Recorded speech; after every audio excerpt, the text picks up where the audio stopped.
Hey everybody, Realm Builder Guy here. Welcome back to the channel, and it's time to discuss more TTRPG stuff. And of course, I'm going to talk about one of my absolute favorite games today, and that is Castles and Crusades. Now, quite a while ago, I started a series I never finished, and that was How to Play Symbaroum. And I think I bit off way too much that I could chew, and wanted to do this epic How to Play the Game series, and that was probably part of the problem why it never really went anywhere. I still have this ambition to maybe finish that, but we'll see. Today I want to talk about how to play Castles and Crusades, and I'm going to do it in one video. So it could end up being a little bit longer. But I don't feel like it's going to take too long because Castles and Crusades is an incredibly intuitive game. If you've ever played any edition of Dungeons and Dragons, you kind of know a lot about how Castles and Crusades works. As I've mentioned in two previous videos, one talking about why I consider Castles and Crusades the best modern edition of Dungeons and Dragons that you can check out here on the channel, and the other one looking deeper at the Reforged edition of Castles and Crusades. Today I want to go into how you can play it. So we're going to talk about character creation, some equipment stuff, how combat works, a little bit about magic, and just a discussion about the general mechanics that drive the game. But again, if you've played Dungeons and Dragons, whether it was 1st edition or 5th edition, you kind of get the gist of it already. As I mentioned in my previous video discussing Castles and Crusades, it's kind of a perfect blend between classic and modern. What I mean with that is a lot of the aesthetics are AD&D, and specifically AD&D First Edition, because Steve Chenault was running AD&D First Edition, and when they were devising their own house system at Trollord Games, he wanted to make sure it wasn't 3.5 D&D, but more akin to AD&D, which he was running because he didn't want to change how he was running D&D. And so they took AD&D First Edition and they added some of the modern conveniences introduced with 3rd edition Dungeons and Dragons, mainly a unified D20 mechanic. So you don't have all the sub mechanics and subsystems that you still had in AD&D First, 2nd edition, and all the basics and OD&D prior to Wizards of the Coast taking over. So you have kind of the convenience of modern design coupled with the ethos of classic advanced Dungeons and Dragons, giving you a fast, intuitive, deadly game, but one that feels familiar to the modern player. Part of that is also everything is roll high. So you're not trying to roll under anything. You're going to roll a d20, add some modifiers, and try to hit or exceed a certain target number. So again, very intuitive. Anybody that's played D&D in the last 25 years definitely gets that. So we're going to start off with character creation, and I'm just going off the player's handbook. What you can see here is the PDF of the Reforged edition. You can buy the Reforged edition, which I highly recommend if you're new into it, or you can get the 7th printing, and that's the beauty of Castles and Crusades. The system is the same 99%, whether it's the first printing or the current Reforged edition. Some of the verbiage has changed, but you can get a copy of the 7th printing of the player's handbook for free from Trollord Games. That's what I initially gave to my players to utilize. Of course, now we're all using the current Reforged rules, which is just basically scrubbing off the OGL, open game license, all that stuff. I go into that in a different video, so we're not going to talk about that today. But we're going to talk about character creation, and it's pretty straightforward. You roll for your 6 abilities or 6 attributes. Strength, dexterity, wisdom, intelligence, charisma, and constitution. You roll 3d6, and then you assign as you want. Now, some of that will be dictated by your race because races modify things. We're going to go into this step by step, but first, you generate your attributes, and that's with a simple 3d6 roll.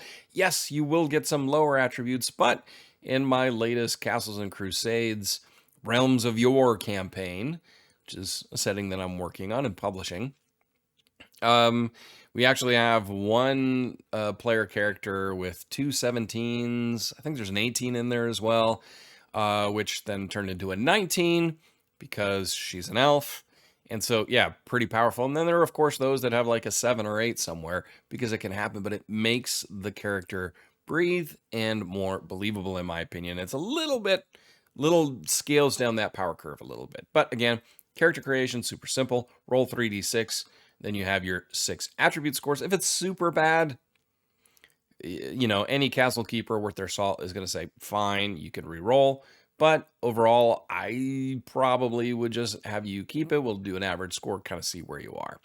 But you roll 3d6. Then you choose your class, you choose your race, you do your hit points, and then you finish off fleshing out your character.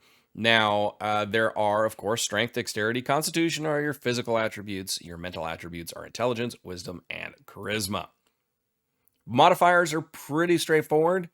You get a -4 on a 1. 2 to 3 gives you a -3. 4 to 5, a -2. 6 to 8, a -1. 9 to 12 gets you nothing. 13 to 15, a +1. 16 to 17, a +2. And 18 to 19, a +3.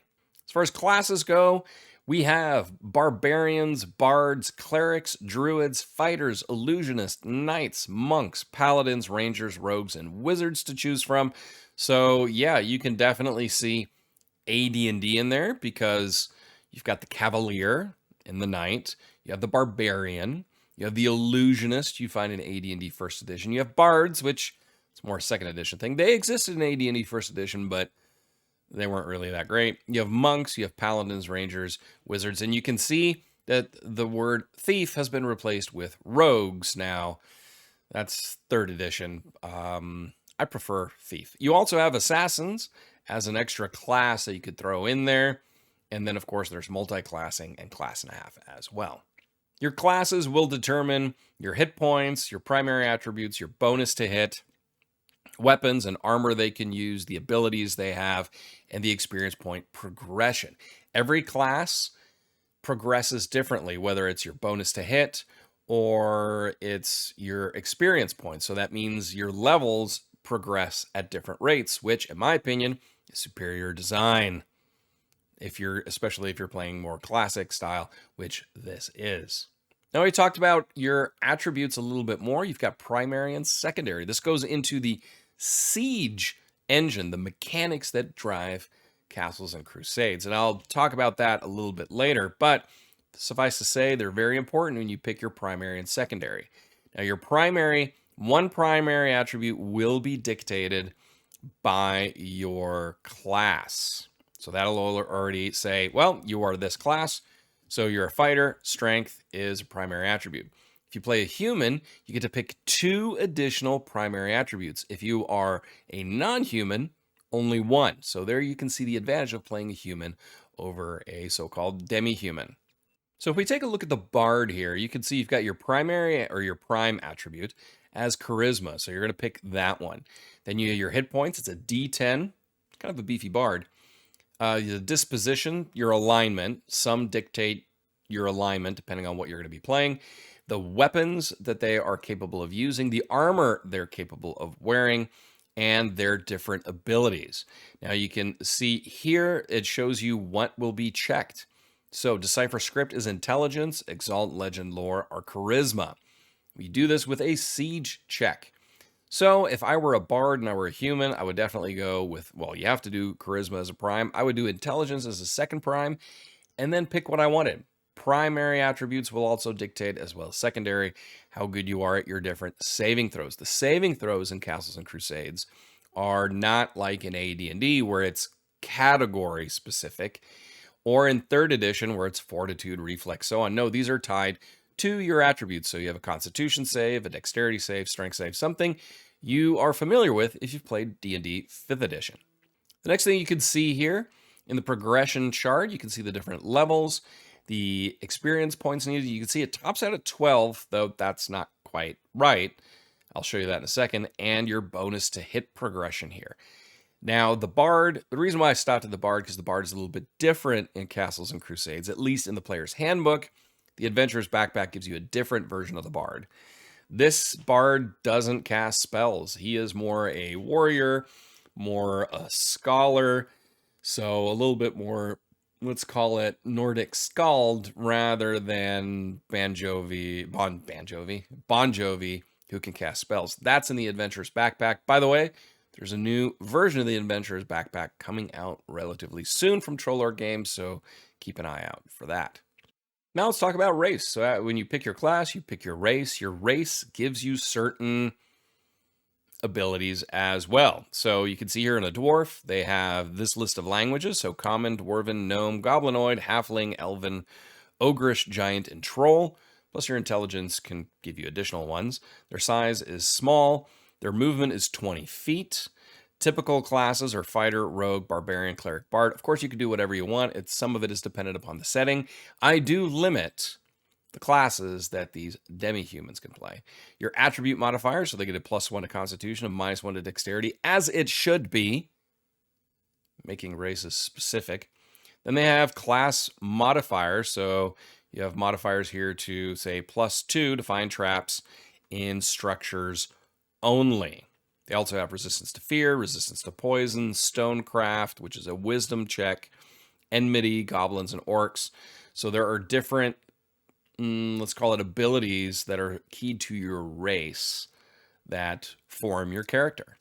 I just want to stay here on the gnomes because Castles and Crusades gnomes are the coolest gnomes. They are completely different than the garden gnome variety you're used to have classic Dungeons and Dragons or current Dungeons and Dragons.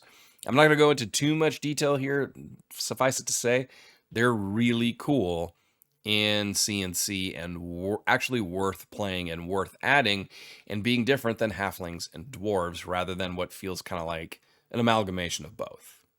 Now, as far as racial choice goes, you've got dwarves, elves, gnomes, humans, halflings, half-elves, and half-orcs. That's what you can pick from. That's what you got. And that gives you a lot of choice. Again, Castle Keepers, I encourage you to limit those depending on your setting and what the campaign is. But, you know, that gives you a pretty general spread to be able to use in really anything. And the beauty of it is it tracks perfectly with one of my absolute favorite settings for D&D, Greyhawk.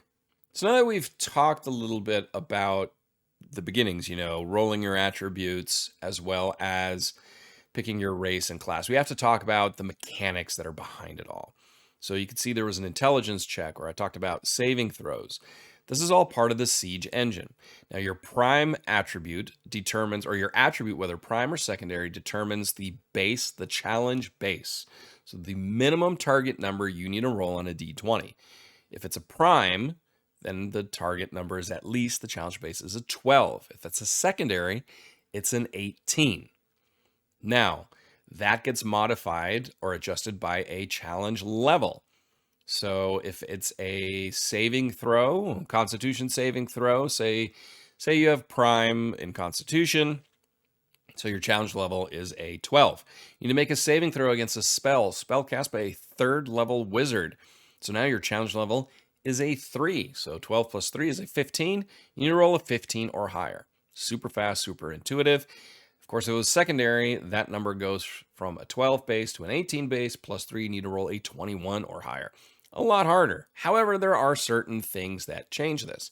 One, well, your attribute modifier, +1, +2, -1, whatever, that gets added to the roll, as well as your level.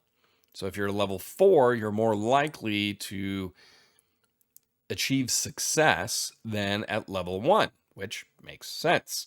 It's especially important if you are facing higher level monsters, NPCs, or spells, because again, the spell might be a level 1 spell or a level 0 spell, but the challenge level is not based on the spell, it is based on the person casting it. So a powerful wizard is harder to overcome even if they're casting a low-level spell, something that I absolutely love. Some people don't, but you know, some people are wrong. And what this means is magic really matters at all levels, and whoever casts it is the main source of the power. So you don't really have to upcast. You're already upcasting based on how powerful you already are. And I really like that. I think that's a smoother, quicker way to do it. Now, there are some caveats to that. Now, obviously, Your race can define certain modifiers to, say, listening or spotting things or hiding. And you can really do anything. Yeah, I want to climb this or I want to hide. That's fine. Say it's a dexterity check and you have a dexterity as your prime, but you're not a rogue. Well, then, since hiding is a rogue or an assassin ability, you don't get to add your level to the roll because that's specific to the rogue or the assassin, because otherwise, why is it important for them to even exist? They get to add their level to the roll. Your castle keeper will know this if it's a specialized ability that is only available to a certain class, then you still can do it, but you don't get to add your level. And the only one that I would say is super draconian is tracking. That anyone who's not a ranger gets a -10. That's pretty harsh in my opinion. I think a -5 is plenty, but I can see it. That's a very specialized skill. As someone who spends a lot of times outdoors, who's also a hunter, and I take people like from my family that live in Los Angeles, and we go into the woods, and I say, oh, there's this and this track. They have absolutely no idea. And so I get it. And plus, you can tell how old it is, where it came from, the size of the animal, things like that. I can see it being a specialized skill, even more so than hiding. So next, we're going to pick our disposition, and that is, well, your, as you can see here, your alignment. Neutral, good, evil, chaos, law. And it changes whether you're chaos good or good chaos. Little nuance differences. I talk about that in my review of the Reforged edition of CNC. A little bit more, so I'm not going to go into it in detail here. But when you read it, you can see there are nuance differences, and I really, really like that. Now, your hit point roll, talk about that real quick. This is simply you roll your hit dice, D10. You could say re-roll 1s and 2s, which I often do. The other rule that's actually in here is you can re-roll your hit points at level 1.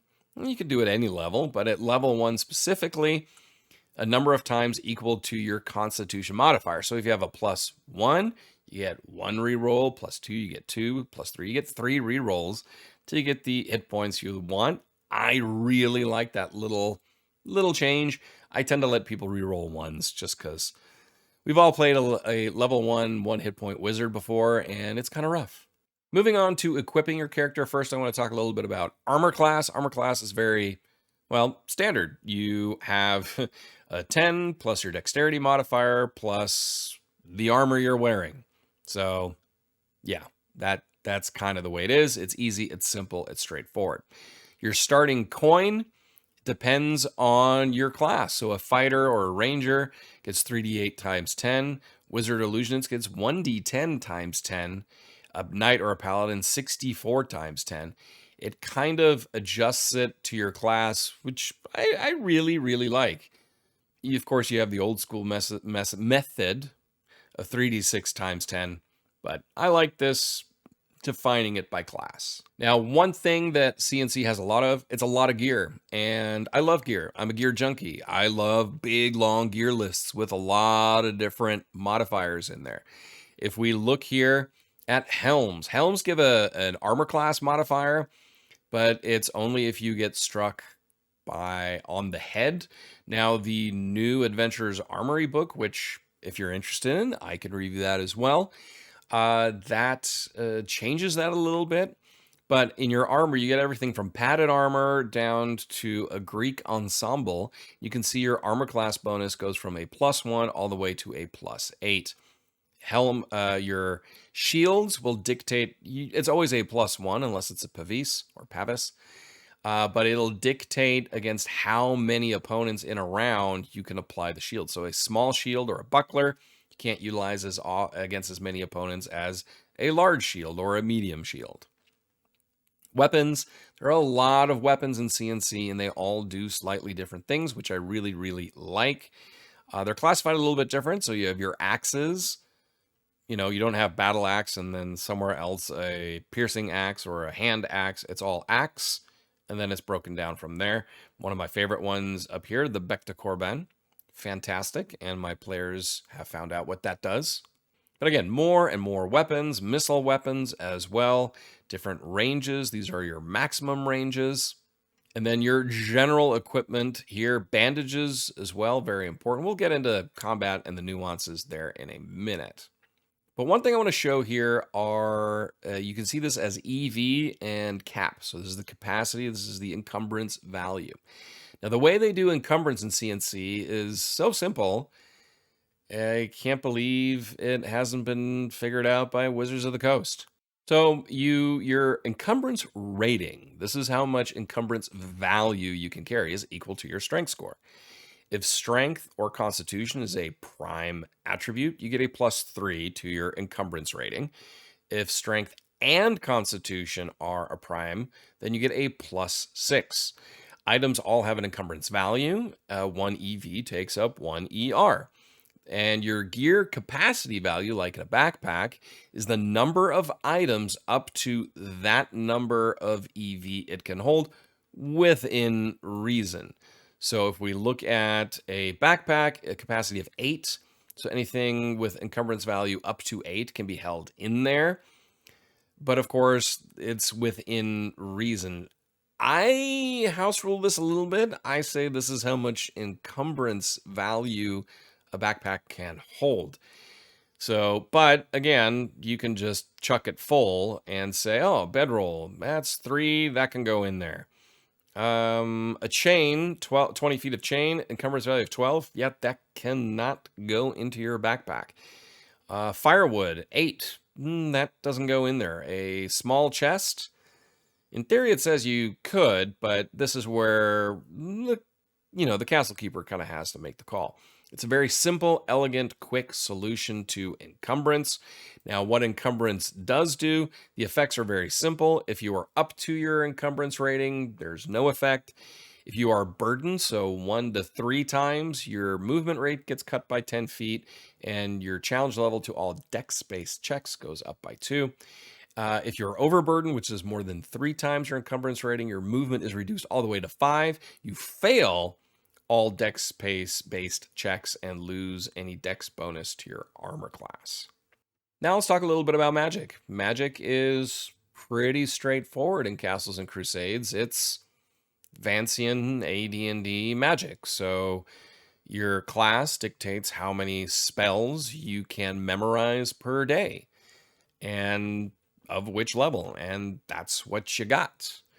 So it's pretty straightforward. Not a lot to say there. There are a lot of great subsystems or optional rules in the Castle Keeper's Guide, which if you're interested in how to run a CNC campaign, let me know down in the description, and I can do a deep dive into how to be a Castle Keeper and go into the Castle Keeper's Guide more in detail.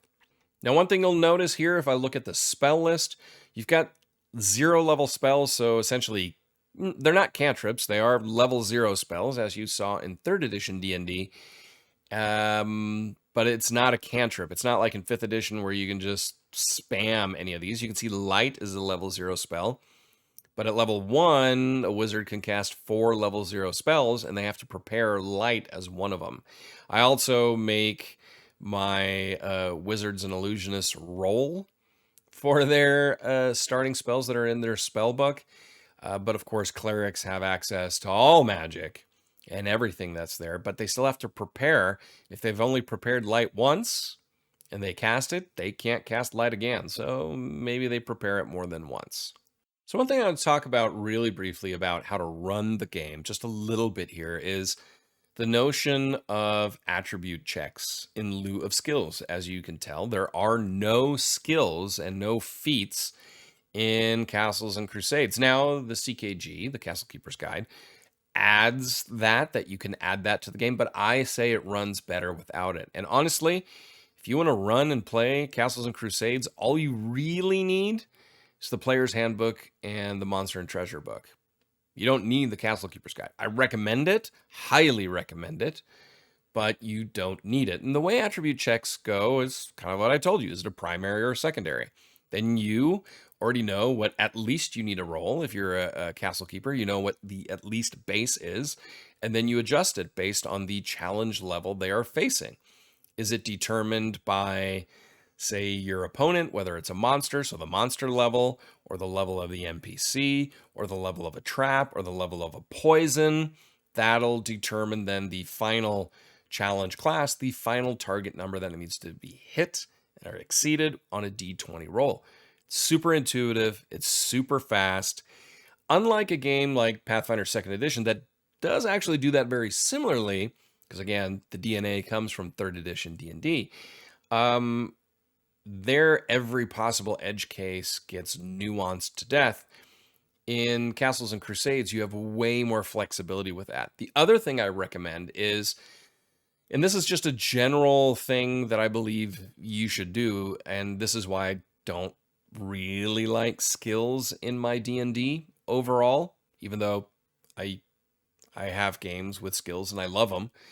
But in a more open game, that's not a skill-based game for D&D, that's where I think 5th edition and 3rd edition really fall short, where the focus isn't just on the attribute roll, is say you come to a favorite, a river, and how to cross. Now, you could try to jump the rocks, you could try to swim across, or you can analyze the situation and figure out how best to cross it in other ways. So, as a informed castle keeper, tell your players, well, either make an intelligence check or a dexterity check or a constitution check or a strength check, depending on what they try or want to achieve. And you can make it depend on a class. A wizard, who's maybe not strong and high dexterity, is analyzing the situation. So have them make an intelligence check. Versus the barbarian, they just want to swim across. Constitution or strength check. The rogue deftly crosses nimbly across the river, hopping from boulders to fallen logs and so on, and then it's a dexterity check. Be flexible, and that is what you can do with CNC. It's easy. It's so easy and fast and intuitive to run on the fly. So now let's talk a little bit about combat in Castles and Crusades. So combat is very simple. It's broken down into 10-second rounds, and a turn is 6 rounds. First, you need to see if there's maybe surprise. So that's a wisdom check by somebody in the party or by the opposition. Now here I will tell you right now, the way you run saving throws or attribute checks for monsters or NPCs, they would be classified as either mental or physical or both as primary. So if it's something related to a physical task and they have, like, say, goblins, their primary is considered physical. So anything that's dexterity, strength, or constitution, that may be a saving throw or an attribute check, then their challenge base is a 12. On a surprise check, their challenge base would be an 18, modified by their level, a level 1 monster, so a +1. You roll it, meet or exceed an 18, at least. Anyway, so you check for wisdom. Then it's down to rolling initiative. Initiative is rolled every single round, and everybody rolls a d10, starting with the highest. It's an easy way to do. Now, the way I tend to do it is, if it's a mob of monsters, like a bunch of skeletons or a bunch of goblins, I just roll 1 for all of them. But if there are differences, say one of our last campaign sessions, we had a group of were-rats and skeletons. I rolled for the skeletons and the were-rats separately. Easy to run. You roll a d10 and then you count down. 10, 9, 8, and then people go in order. Very simple. When the last one's done, you re-roll. It's fast. It's very fast. And you could be last one round, first the next round. You could be first both rounds. You could go back to back. It's very fluid, very dynamic, and adds to the chaos. I discourage you from adding dexterity bonuses to this or modifiers. Keep it as a d10. It's super fast and intuitive, and it's a lot of fun. So what can you actually do in a combat round? Well, we're going to start with you can move. You can move 1 to 4 times your movement rate, say 20 or 30 or 40 feet per round. That simulates walking up to full running speed. That's really it. If you want to attack, whether it's melee or ranged attack, you can move half your movement rate and still attack. You can cast a spell, but you can't move. You can use an ability, use an item, or perform a combat maneuver. I'll talk about combat maneuvers in a second. Melee attacks, very simple. D20 plus your bonus to hit plus strength modifier versus the target armor class. Damage is weapon damage plus strength modifier. Range attacks is a D20 plus bonus to hit plus dex modifier versus a target AC. The damage is weapon damage. You can add strength modifier for thrown weapons, and there are some rules in the Castle Keeper's Guide for adding strength with pull weight on bows, which I love. But as a general rule, if it's a thrown weapon, you add your strength modifier or deduct it. Otherwise, it's just the weapon damage. Range increments, very simple. What's listed is your range, is your close range. You get a +0 to hit at close range. Medium distance is twice the listed range. You get a -2. Long distance is 3 times the listed range, and you get a -6 to hit. And that's also the max. Unarmed attacks, well, it's a D20 bonus to hit plus strength versus target AC. Damage is a 1d2 plus your strength modifier. You can also do grappling, pummeling, and overbearing, as well as if you have to do a touch attack. This is specific for certain spells. It's an unarmed attack versus AC 10 plus the dexterity modifier. So no shield, no armor, because your armor isn't going to protect you against being touched. It will protect you against damage from a weapon, but a touch attack isn't weapon damage. It's about just grabbing the guy. And as such, your dexterity will adjust it, but not how heavy your armor is. You can also disengage. There are 2 types of disengaging if you realize things are going bad. And by the way, things will go bad in Castles and Crusades. Combat is fast and it is very, very deadly. You have to announce that before initiative is rolled. You can't take any other actions. You either do a hasty disengagement, so a hasty retreat, where you move up to 3 times your movement. You get a -2 to your armor class, and enemies gain a free attack against you. Or you do a fighting disengagement. You can move up to half of your movement speed away.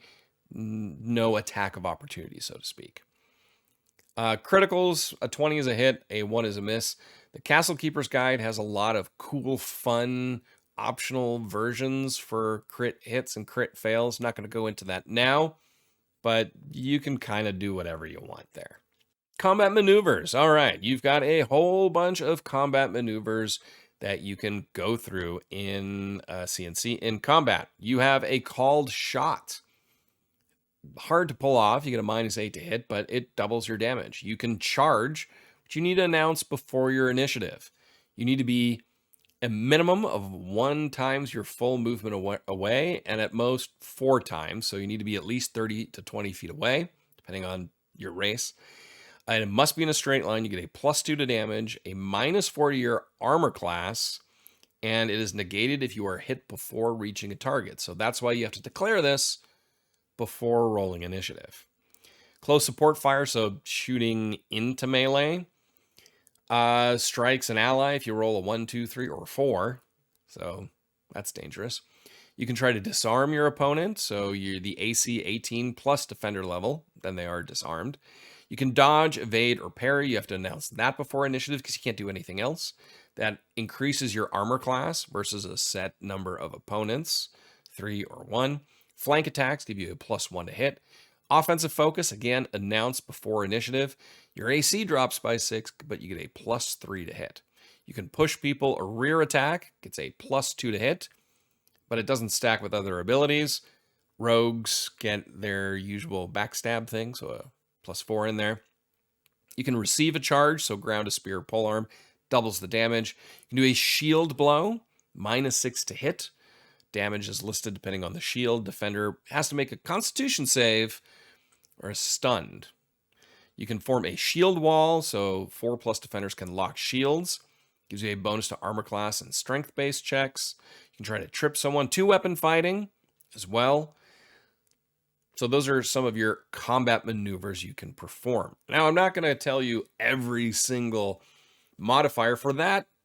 Buy the game, play the game. I mean, you can get all this for free from Trollard Games. As a reminder, 7th printing, Player's Handbook, is for free to download as a PDF. Next, we're going to talk about Death and Dying. It is a deadly game, but just like AD&D First Edition, there's a little bit of buffer there. You are dead, at -10. So if you exceed -10, you are a goner. At 0 hit points, you are considered unconscious, and you get back to 1 hit point after 1d6 hours of rest. -2 to -6 hit points, you are considered grievously wounded. You are unconscious. You need 24 hours to recover to 0 hit points. Magical healing returns you to 0 hit points. If you're just unconscious, magical healing adds the hit points. -7 to -9, you are mortally wounded and you're losing a hit point per round until you are treated or dead. Again, 24 hours are needed to recover to 0 hit points. Magical healing returns you to 0 hit points. Again, if you return to 0 hit points, then you are back to 1 hit point after 1d6 hours. -10, you are dead. Subdual non-lethal damage, 0 to -9 hit points, you're knocked out for 24 hours. If you unfortunately hit -10 hit points on subdual damage, you're still dead. Recovering and healing, days 1 through 6, you regain, this is natural healing, of course, 1 hit point per day. Day 7 through 13, you recover 1 hit point per day plus your constitution modifier per day. Days 14 to 29, that gets doubled, so 2 hit points per day plus 2 times your con modifier. Day 30 plus, it's 3 hit points per day plus 3 times your con modifier. Subdual non-lethal damage heals 1 hit point per 10 minutes.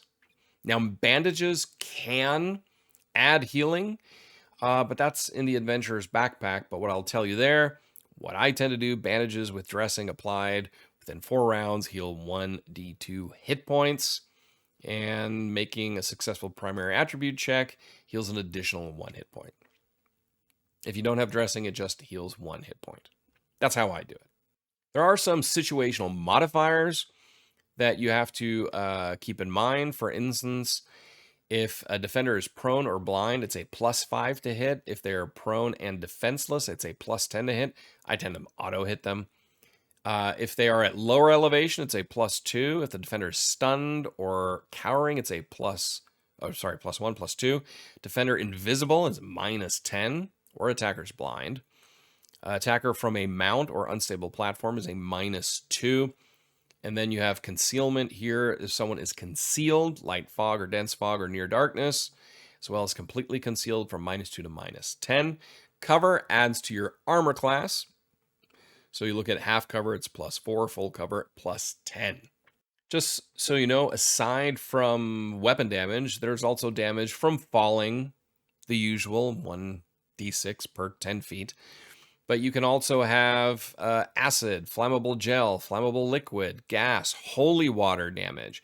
And you can see here area of effect, the damage, the save you need to do, and then here the different types of gas, whether it's methane or butane and what that does to you. I absolutely love that. Now we're going to take a look at turning the undead, an art, a skill that has kind of fallen away in recent D&Ds, but for me, is a core of the game. So to turn undead, the cleric, because it's a cleric, needs to make a wisdom check. Now, wisdom's always a prime attribute.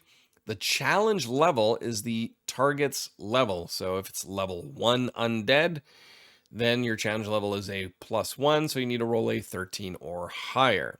You roll your wisdom plus your level, the wisdom modifier, a d20, and your level, and if you meet or exceed, then you have a success.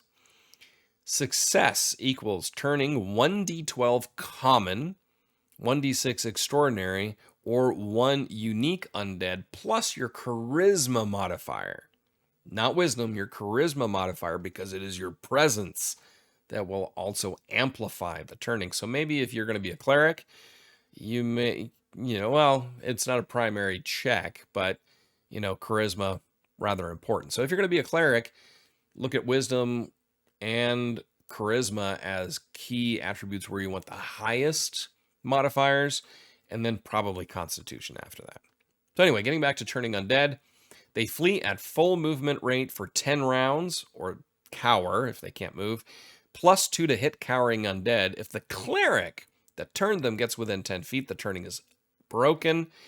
If 5+ levels higher than the level of the undead, they are destroyed. So If it's a skeleton and you're at level 6 and above, they are destroyed. If 10 plus levels higher than the undead, then max number are destroyed. So in that case, if you're a level 11 cleric against said unfortunate skeletons, not only are they destroyed, but it's D12, so 12 of them are destroyed. So we talk about what are common, extraordinary, or unique undead. Common are non-sentient, automaton-like undead such as skeletons and zombies. Extraordinary ones are the semi-sentient undead of great power. So these you would look at monsters like wraiths and ghosts, and unique undead are like vampires and liches. Now we're going to talk a little bit about XP. So experience points. The way it's listed here, we'll go through it as listed here. First, monsters, defeating or overcoming. Now I give XP if they're intelligent, they get a way around or to defeat the monster without killing it. So again, monsters have an XP value. It is relatively low. We'll tell you that right now. So your main reward is not killing monsters, unlike in 5th edition. Money. Yes, this is something I love and I think you should keep it. 1 XP per gold piece of value of non-magical treasure that is recovered and brought back to safety. So this is money and gems and art objects. However, I advise you, if you're doing gems and art objects, only reward this XP when they actually sell the items for that gold value. Then magic items. So magic items have XP values. You should award, it says here, award a magic item's XP value to a character who possesses and uses the item for a period of time. I will leave that up to the castle keeper. It's pretty ambiguous what that period of time is. You'll know. For me, it would be the length of at least one adventure.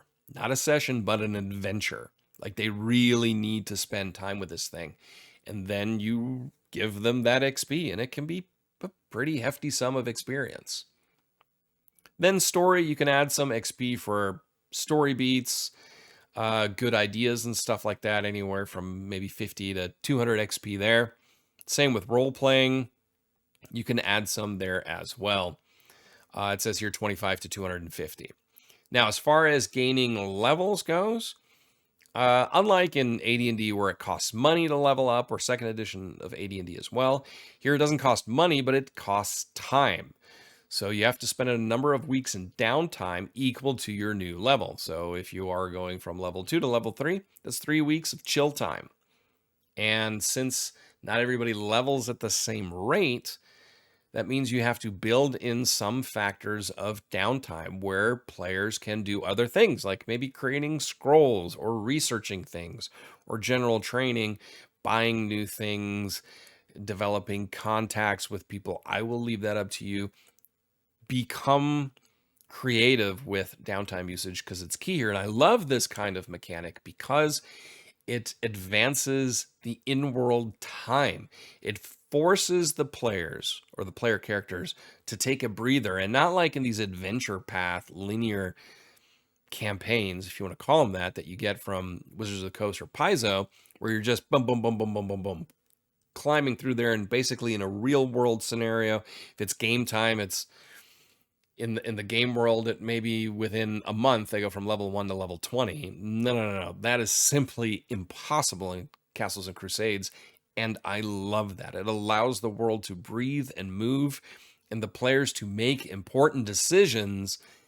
Do I level up now, or do we need to take care of this thing first before we take 2 months to level and for the training? And I personally love that. I know some people absolutely hate it, but again, some people are always wrong. What can I say? Finally, I want to talk about vision here a little bit. They added this in the Reforged, so you will not find this in that free 7th printing. But in the player's handbook, you can see the duration and the radius of the light sources. Very, very important in what I would consider an old school D&D game, which Castles and Crusades definitely is. So there you have it, a relatively quick-ish how to play Castles and Crusades. If you have certain questions around it, please let me know down in the comments. If there are certain topics you want me to dive deeper into in a dedicated video about it, let me know. Also, if you want me to dive into the Castle Keeper's Guide, Monsters and Treasures, the Adventurer's Backpack, there's a new one coming, so I'm going to hold off on that one until that one comes out, or any of the other supplements like the Adventurer's Armory, which I absolutely love, by the way. Let me know down in the comments. As always, every like and subscription is greatly appreciated. Also, down in the comments, you can find links on how to buy me a coffee or join the Patreon on Patreon for paid patrons. I am doing the development diaries for my Castles and Crusades setting, as well as kind of a loose zine format eventually. So anyone who joins there can get the benefits of that, as well as other tabletop role-playing game design things I do in there, early access to blog posts, anything like that, that is down in the description. So until next time, I'm Rambler Guy, and I will talk to you soon.